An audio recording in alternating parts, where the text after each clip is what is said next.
तर राज्यातील सर्व भरती प्रक्रियेत मोठा भ्रष्टाचार झाल्याचं रोहित पवारांनी म्हटलंय। राष्ट्रवादीचे आमदार रोहित पवार यांनी हा आरोप केलाय। तर राज्यातील तलाठी भरतीत पूर्ण पारदर्शकता होती असं विखे पाटलांनी म्हटलंय। चौकशी सुरू असल्याने रोहित पवार वैफल्यग्रस्त असं देखील विखे पाटील म्हणाले। सातत्याने हेच म्हणणं होतं की तलाठी भरती आणि सर्व जे काही भरती प्रक्रिया या महाराष्ट्रामध्ये चाललेल्या आहेत त्याच्यामध्ये खूप मोठा भ्रष्टाचार आहे, पेपर फुटी हे सातत्याने होत आहे। हे पाटील साहेबांना आमच्यावर कारवाई करायची असेल तर करा, पण जे युवा म्हणतायत, युवांचं जे मत आहे, जे जे काही FIR झाले, जे काही पुरावे या युवांनी दिलेले आहेत त्याच्यावर कुठेतरी लक्ष द्या।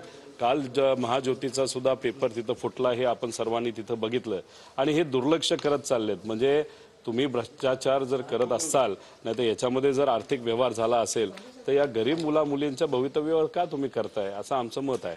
की या तलाठी भरतीमध्ये पूर्ण पारदर्शकता आहे, कुठं भ्रष्टाचार नाही, कुठं कोणाचाही संबंध त्या ठिकाणी जपले गेले नाही।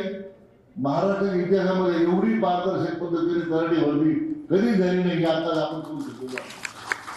पवारांना स्वतःच्याच कारखान्यातून जे पैसा जो मनी लॉन्ड्रिंग झाला, ईडीची एन्क्वायरी चालू आहे, IT ची एन्क्वायरी चालू आहे, त्यातून त्यांचं वैफल्य